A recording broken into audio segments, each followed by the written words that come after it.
Hello YouTube! Welcome to EcoSwap. On this channel, we'll be focusing on taking real or fictional organisms and putting them into other real or fictional ecosystems. My goal is to be as educational as possible and use this awesome exercise to take a look into biology and ecology. Now, full disclosure, I've been heavily inspired by channels like Vividen and Madly Mesozoic, as well as the old Spec Evo forums of old, to do a couple of these speculative ecology videos of my own. They did say the more people doing this, the better, which I kind of took as permission to go wild.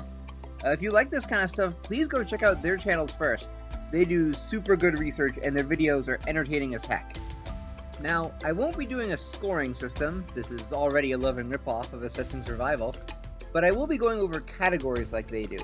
These categories are pros and cons, environment compatibility, calorie acquisition, and interspecific conflict.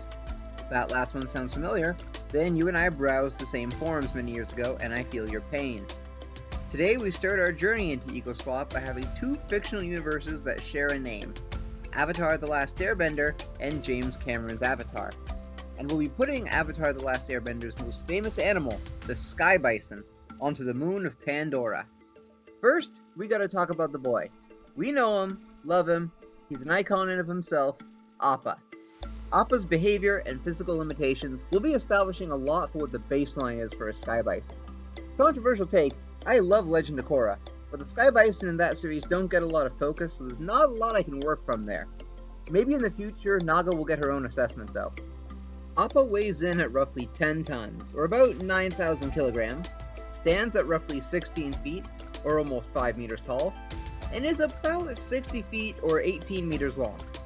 Keep in mind those are rough estimates, as with a lot of animated shows, Appa's size is rarely consistent, but doing a shitty scaling method for myself and comparing it to some others I've seen online, I think I'm on the right track. So, after finding an incredibly niche study about the height of average Tibetan children, I was able to use data from that paper to figure out that Aang is most likely 4'3", give or take. Then I used that 4'3" as a meter stick to measure how tall Appa is when they're together. Sky Bison are pretty exclusively herbivorous. From promotional material, we know that they have 5 stomachs, or at least stomach-like cavities for specialized bacteria to break down cellulose and other tough plant stuff. We only see Appa eat plant matter, mainly grass. This makes sense due to their wide, molar-like teeth. Fruits, veggies, leaves, hay, cacti, and seaweed are all on the menu, and have all been shown to be stuff Appa would eat. They may incorporate animal matter, most mammals would if given the chance for easy protein, but we never see Appa stoop that low, and like elephants, I have a hunch it's highly unlikely they'd eat meat unless desperate. Oh no! I knew it was only a matter of time! Appa ate Momo! Also like elephants, Sky Bison have extraordinary emotional intelligence.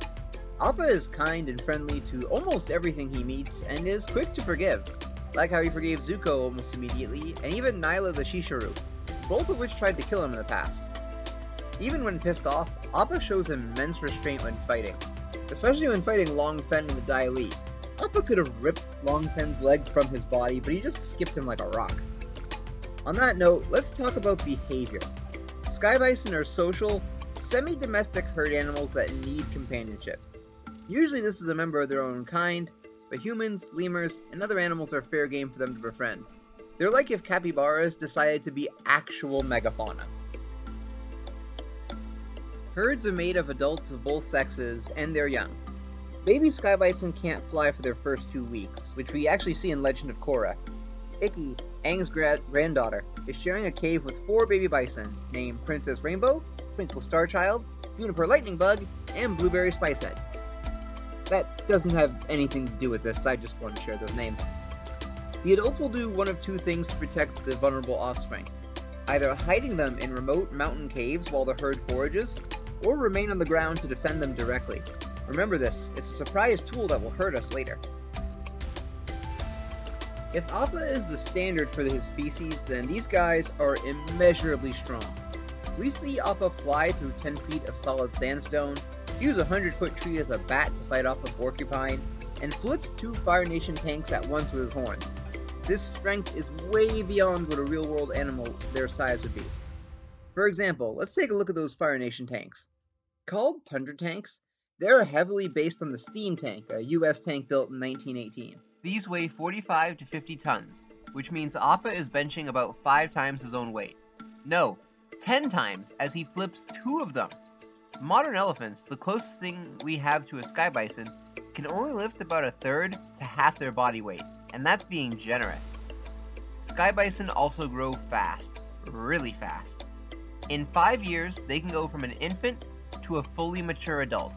I need you all to understand that for a mammal this size, that is crazy. Once again, take elephants for example. They need an almost 2-year pregnancy, followed by 3 to 4 years to wean, then another 10 to 15 years to reach sexual maturity. We don't know the sky bison's gestation rate, but even if it's 2+ years, that's a quick turnaround. Sky bison milk must be packed with nutrients and fat for the calves to grow this fast.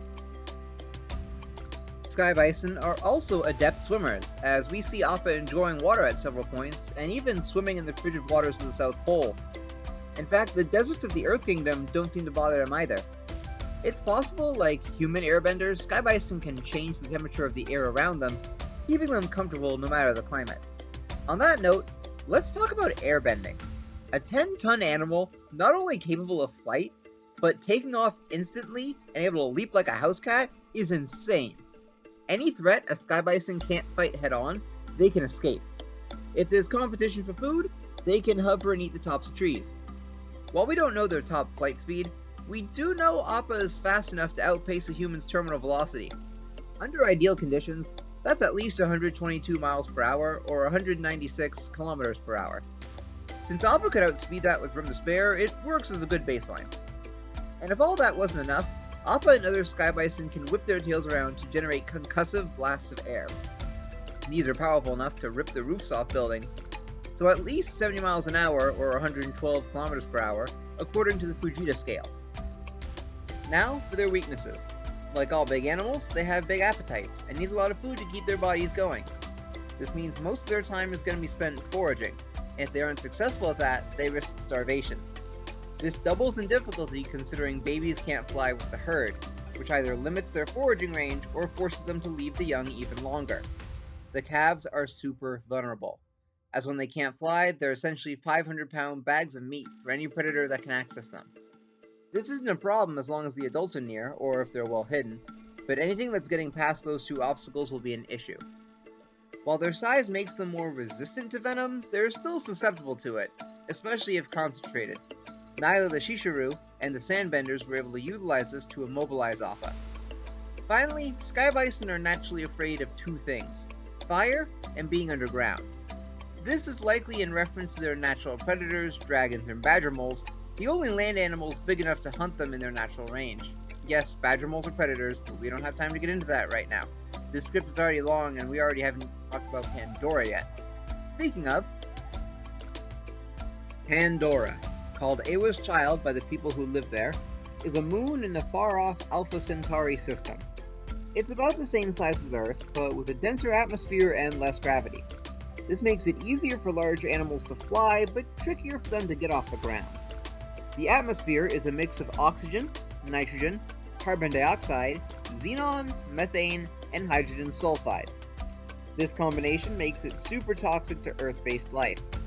It's mainly the carbon dioxide and xenon that make it dangerous, but the hydrogen sulfide isn't exactly helping. Humans will fall unconscious in 20 seconds and will die in about 4 minutes. Since humans and some other animals exist in Avatar: The Last Airbender, we can assume the sky bisons are in trouble here. The atmosphere of that world is probably similar to Earth. Another differing feature is the new element in the soil, unobtainium. This mineral is imbued within the bones of all local fauna, and possibly some flora if they have bones. More research is needed. Wouldn't be surprised, honestly. It helps strengthen and add support, almost like a biological vibranium. It's also used in superconductors, but that's the RDA's problem, and I don't care about that. Okay, here comes the part of the video that's just a chunk of research and me listing off names, so bear with me. The flora. I went through every single plant listed in the films, the art books, and the video games on Pandora. And I fit them into 3 categories: edible, inedible, and undetermined. I'm not going to list them all, but I am going to go over the ones Sky Bison can probably eat, since Earth life can consume them. My basis for this was that Na'vi avatar bodies, like the one Jake Sully inhabits, can eat these plants, which means they're at least partially compatible with Earth digestive systems. They are the bean pod, the bladder's polyp, the dapplefet, the melon tree, the panopyra, the puffer, the Spartan fruit, yovo fruit, lionberry, banshee of paradise, red-tipped grass, arlex seed, push fruit tree / banana fruit, banquet mushroom, canyon reed, dawn fruit, shell fruit, flamingo orchard / spineberry fruit, geodes, hippophae, leopard palm fruit, skunk palm, sunflower giganticus, thorn spear, cannonball fruit tree, home tree fruit, and the squid fruit plant. Now I'm going to flash on screen the list of inedible plants and the list of undetermined plants. You may have noticed how huge the undetermined list is. At least some of those have got to be edible, but there is no research on them other than a picture and a thing that says this is a plant that grows on Pandora, so not exactly helpful. While not edible, we do have to talk about the Baja tickler. Yes, I know, Disney's a megacorporation, and their weird colonialist attempt at making Pandora a section of Animal Kingdom is odd at best. But these plants have the unique ability to filter air and make the local atmosphere breathable for Earth life. Sky Bison are going to cluster their populations around these plants, particularly in the Valley of Mora. Yes, I know Vividen hand-waved away the atmosphere problems in their video about Spinosaurus, and I respect that. However, Disney gave us this MacGuffin, and I'm gonna damn well use it. It's a free MacGuffin, you can just take those. No one's gonna stop you. We'll be keeping the atmosphere exactly as it is, as well as the composition of flora and fauna. This is definitely going to limit some of the ways Sky Bison can evolve and adapt, but we're going to run with it. So we have a decent amount of plant matter available to the Sky Bisons introduced. Most of it is fruit, as we don't know if all the grasses are edible. But lucky Appa and his kin are generalists, able to digest most Earth plant material. Plants are made of tough stuff, like silicate and toxins, and even Earth herbivores need a gamut of gut bacteria to break it down. The softer things of Pandora, especially those the Na'vi and the Avatars can eat, are on the menu. And next is the fun part, interspecific conflict and all the pain associated with it. First, in terms of competition, we have nothing, really. Okay, hear me out. See, when it comes to herbivorous animals on Earth, it's usually divided into categories based on their height. Low grazers, medium browsers, and high browsers. Look at things like small antelope as grazers, rhinos as browsers, and giraffes as high browsers. This is a vast oversimplification, but an animal's height usually tells you what its preferred diet is. But Sky Bison can feast at any height they want. On the ground, they can access the low and medium levels, and they can fly to reach the canopy. This means bison don't have to compete at all if they don't want to. Giant titanotheres hogging all the bushes? Yippee-ki-yay, monkey feathers! So no real competition, but how might they interact with the Pandoran herbivores? Some, like the hexapede and strombeast, are either going to flee or simply ignore the Sky Bison. Titanotheres might tolerate them, but being as territorial as they are, they'll probably try to chase the bison off, which is going to be hilarious because the bison will literally just hover above them until they give up. This is eventually just going to teach the Titanotheres that threatening the bison is pointless, and they'll settle into peaceful coexistence for the most part. I know Frontiers of Pandora introduces a bunch of new herbivorous animals, but I'm not going to talk about them a lot because the result is ultimately the same. They're either going to flee, tolerate the bison, or learn to tolerate them after an adjustment period. The only interesting additions are those that might develop deep, mutualistic relationships with the bison. Things like the elephantine Zakru, the whale-like Tulkun, the inquisitive Elu, and the peaceful sailfin Goliath. All could develop a friendly dynamic with the bison, herding up to avoid predators. I especially want to highlight the Soundblast Colossus, a plains-dwelling herbivore similar in size to the bison, that use concentrated blasts of air both as a defense mechanism and as a method of communication. These two might actually be able to learn each other's languages and communicate with each other. Realistically, the biggest competitors for sky bison will be other sky bison. Remember, the whole population is clustering around the Valley of Mora. There's only so much food to go around and nowhere to go if you can't stake a claim. This is going to heavily influence their evolution going forward. Now onto the predators. The terrestrial ones aren't too much of an issue. The sky bison's size, airbending, and ability to fly makes any attempt at predation pretty much useless. You can fly? Yes. Thanators might have the power to bring one down if the bison doesn't take off into the air and if the fall doesn't kill the predator in the attempt. I think Thanators will eventually learn that adults aren't worth the effort, though calves are definitely on the menu if it can find them. Remember, Thanators will take Titanotheres, but it's rare, so something in that size range isn't exactly going to be high on their menu, much less when they start flying. Viper wolves and the myriad of other small predators are threats to the calves too, but adult sky bison are capable of wiping the floor with them, so it's not going to be common. The highly venomous ones, like the slinger or the slink, tend to live in dense jungles, which the bison wouldn't frequent as much due to the lack of flight space. Plus, we see Appa shrug off venom that can paralyze a human with a single touch. It's hard to say if their venom would be effective. It probably would, but given the sheer size, it would take a while to come into effect, and I just don't know how effective that predation is going to be. The bigger problem with all these land predators will be the bison calves. Being so vulnerable, even for a short period of time, makes them easy to pick off. Especially since the bison can't really leave the Valley of Mora. There's only so many places they can hide their calves where viper wolves and thanators won't find. The valley only has a few floating rocks, and they aren't far enough off the ground to be safe. Any calves left alone are probably going to die. Sorry, Spicehead. This means adults, mainly the mother, will be mostly locked into being terrestrial for those 2 weeks. Now they'll be more vulnerable to packs of venomous predators or even a particularly brave Thanator. However, the fact they live in large herds and their airbending is a powerful ranged attack make these predators much more manageable. They're still pretty big and can raise their young just fine without needing to fly, as long as they can find enough food. No, the real dangers come from the sky. There are 4 species that threaten sky bison on a regular basis, and I'm going to go over them in order of danger. First, and least dangerous, is the Akran. They're several 100,000 pounds lighter than the sky bison, and while they can pursue them in the air, in a 1v1 fight, the sky bison will end up crushing the Akran, either under its own weight, or by airbending it into a solid rock and breaking every bone in its body. Only juvenile bison separated from the herd are really at risk, but sky bison are super social, so this is going to be a rare occurrence. Akran mainly hunt smaller game than themselves, and aren't even dedicated carnivores. They eat fruit and mushrooms as well. Akran could mob adult bison like they do to the plains in the first film, but I'm not sure this is a natural behavior. Awa's influence may have had them attack in a way they don't normally do, and even if mobbing is a natural behavior, the sky bison can match their numbers with the herd, and their airbending would make the Akran's speed and agility useless. We see Appa causing gusts of wind strong enough to take out chunks of wood or stone housing. That is not going to be a pleasant hit for the Akran. Next up are the Na'vi themselves. You'll see this as a trend, but any Sophont or human intelligence equal species can alter the environment as they see fit. If the Na'vi saw this new creature and thought, why don't we brutally hunt these things to extinction?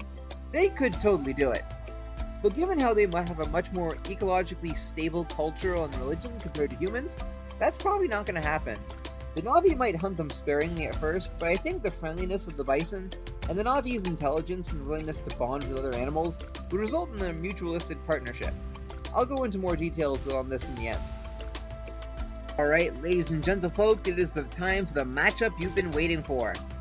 There are actually 2 giant predators of Pandora, Turok, or the Great Leonopteryx, and the Storm Glider. Both of them are absolutely capable of threatening an adult sky bison. They may not be as strong, but they can still throw around giant multi-ton sci-fi helicopters. They may not be as fast, but if not, they're close and just as agile. The Storm Glider even has a venomous barbed tail, and we know that venom is a way to take down sky bison. No, these guys are absolutely capable of hunting and killing an adult. Sure, herd defense maneuvers and blasts of airbending would help deter them, but in a direct confrontation, these kings of the skies would probably terrorize the sky bison.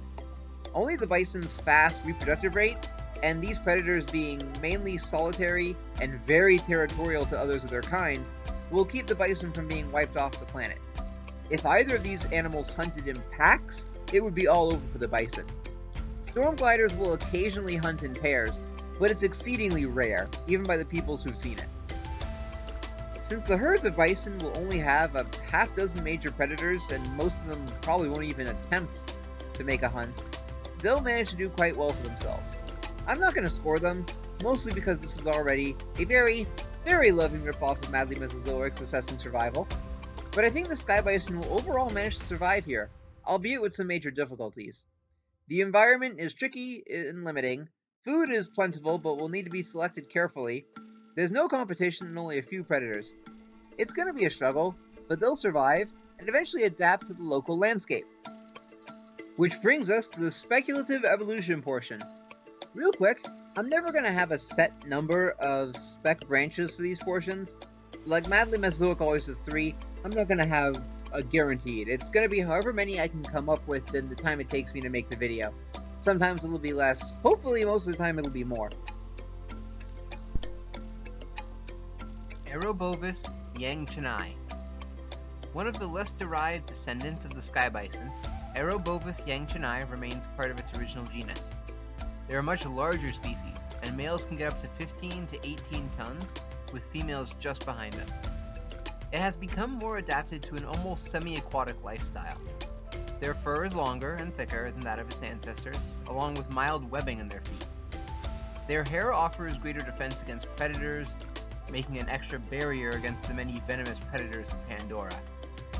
A yangchenai spends most of their time in or around the water's edge, browsing for vegetation, but they can still forage in the canopy and fly using their airbending. They avoid the thicker forests and jungles, as their larger size and horns make maneuvering in them difficult. Both sexes have much larger horns than their ancestors, and while they can offer up as a useful defense against predation, they're mostly used as display features or foraging tools. Digging up roots and tubers with their horns widens their diets. They travel in tight-knit herds, and thanks to their larger lungs and noses, they can venture into high altitudes and habitats farther away from the Valley of Mora. They put up a bigger defense against Hyrox as well, and if 3 or more bulls are present, the predator might as well give up. Females carry the young on their backs, instead of staying near the ground for the first 2 weeks like their ancestors. This allows them to protect their young on the move. The blue stripe going down to their backs also allows for camouflage while the young are holding on, as they are the exact same color. Since the young can be carried on a mother or father, this strategy confuses predators. A yangchenai are often more aggressive than their ancestors, and when it comes to predators, they often strike first out of fear of being stricken. Adults will target and even kill large predators like thanators if they can find and catch them, which they often can. In the drier seasons, they'll even push aside other herbivores out of competition. Remember, just because they can leave the valley for longer doesn't mean they don't still need it to breathe. Strong beasts and other small herbivores will flee on sight, but hammerhead titanotheres will stand their ground if the herds are of similar size. Often it's the bison sustaining heavier injuries, simply because they can't afford to lose. They need the food in the valley. They must return to the valley to raise their young and sleep, which severely limits their ability to forage. This forces greater competition, both with other species and each other. Their herds are smaller than their ancestors due to the greater food intake. A paradox starts to form for these sky bison, as they need larger herds to better defend themselves. But often these giant herds can't sustain themselves for long periods of time. Fission and fusion of these herds are common and coincide with food resources. The breeding seasons are when they are best protected, as they gather around the young and are far more tolerable of each other. Na'vi have attempted to bond with these giants, with mixed success. The bison are willing to tolerate the Na'vi, but lacking a cue means any connection has to be hard worked for. Their heightened aggression means upsetting them can easily result in death. Worse is that these bison can only make short visits to Home Tree, as it's far from the valley. On the other hand, as mounts, these bison are kings of Pandora. With Na'vi archers on its back, Even Turok must fear this force, as war parties and caravans alike become untouchable. And their temperament isn't all negative. More often, Yang Chennai tolerate and even allow small animals to ride around them, and the Na'vi are included. With patience, a Na'vi can earn the beast's trust, and even equip them with a saddle as long as they can convince them to home tree for a few hours. To fully convince a bison, the Na'vi tribe must be willing to offer them large amounts of food, so that they are compensated for their lost foraging time. As such, only the larger and more successful tribes possess these mounts. Bova Titan Aeronormandi. To escape the unbreathable atmosphere, these more derived descendants flew higher and higher until they reached a point where the carbon dioxide and xenon were low enough to survive in. However, food is non-existent this high in the atmosphere. To access both food and water, they both learned and evolved incredible breath control, holding their breath for extended periods of time while descending to the surface to browse. Similar to how some human athletes blood dope, Bova Titan Aeronormandi can both absorb and store more oxygen in the blood over longer periods of time. Due to the hypoxic altitude they live at, their bodies produce far more red blood cells to absorb oxygen better in these conditions. Add in airbending to maximize the oxygen they obtain, keep the air in their lungs circulating to get every last scrap of oxygen, and hold their breath even longer, these bison have min-maxed the breath-holding skill tree. They can hold their breath for an entire 24 hours. During this time, they make extended dives to the planet's surface. As a defense against the cold, they have more than tripled in size, with their lungs in particular being proportionally larger. Likewise, their mouths are wider, with a deep cavity like that of baleen whales. They consume plant matter at any altitude, as well as small flying animals that live in large swarms, like the stingbats or shimmerwings. To catch this prey, they employ airbending boosted suction feeding, which is highly effective, kind of like a giant Kirby.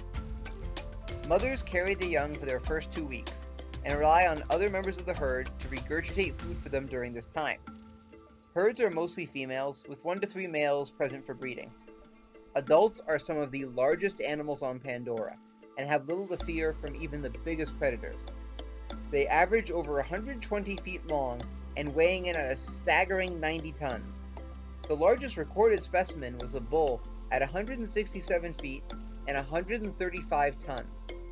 However, their reproductive rate has slowed dramatically due to their slowed down lifestyle. Females take 3 years to gestate a calf, then nurse them for another 5. Males take 15 years to reach sexual maturity, and females can take up to 20. Because calves are so rare, the entire herd centers around them, even if they're unrelated. Calves can't fly on their own for 6 to 8 months, and rely entirely on their mother and herd mates. Mothers can't even descend to eat for the first few months, as the calf is far too sensitive to survive such a change in atmospheric content. This is where the herd comes in. Lactating females will babysit each other's calves, allowing the mothers to finally have a chance to gorge themselves on the surface. On the rare chance none of the other herd mates are lactating, the calf tends to speed up the weaning process, taking whatever regurgitated food the other adults can provide it. The peoples of Pandora have mixed feelings on Bova Titan. The forest and sea peoples view them as mythical beings of benevolence and good fortune. Traveling like giant sky whales, they often visit clans they have befriended over the years. Clans will even stockpile food to entice them to visit, and spend the day socializing with the giants. In exchange, the bison will ferry around the Na'vi as a form of play, share their shedded fur, and even allow them to milk the females. On the other hand, the peoples of the plains have a huge disdain for Bova Titan, mostly due to them devouring the grasses and crops they grow in open fields. Segabak, where are you going? Oh, hello. I'm going to check on my human crops. Human crops? Yes, I found them near the old abandoned buildings. They are growing well. Where did you plant them? Oh, over there by the grasslands. Where the air whales just were?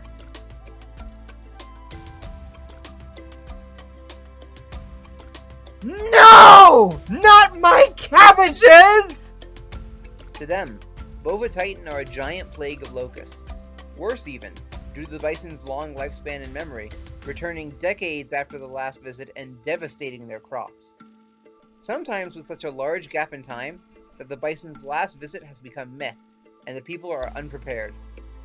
Na'vi of the plains will try to kill Bovatitan on sight, utilizing everything in their arsenal to do so. However, given the bison's great size and ability to create genuine tornadoes and hurricanes when threatened, means the Na'vi rarely stand a chance.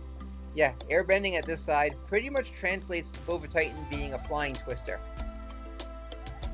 Bovatitan will sometimes bond with the Na'vi despite the lack of Q, though it's not an easy animal for them to bond with. The herds only visit fleetingly, and while friendly, have no intention of staying on the surface for more than a day. Not usually enough time to establish the trust to form a strong bond. Add on to this, that they need to travel constantly to find enough food, and with their huge lifespans ranging from 3 to 500 years, it's rare a Na'vi will live long enough to see the same bison twice. However, there exist stories of a Bovatitan Makto, a chiefess who managed to ride one of these giant air whales, leading it and her clan Zakran against the Sky People in the far north of Pandora. That her Bovatitan bull managed to drag their ships out of the sky, plummeting to the ground below in fiery explosions. That even their home ship in the upper atmosphere was pulled to its doom by a vortex of air. But this has not yet been verified. Do you agree with my thoughts on how Sky Bison would evolve on Pandora? Share your thoughts in the comments below. I hope you all enjoyed this idea. I've got a couple more stories locked and loaded. I can't promise or commit to any kind of upload schedule at the moment. These are mostly just for fun, and I wanted to do a bunch of them. Thank you all for watching. Please be sure to like, comment, and subscribe. God, that hurts to say. And I'll be sure to see you all next time on EcoSwap.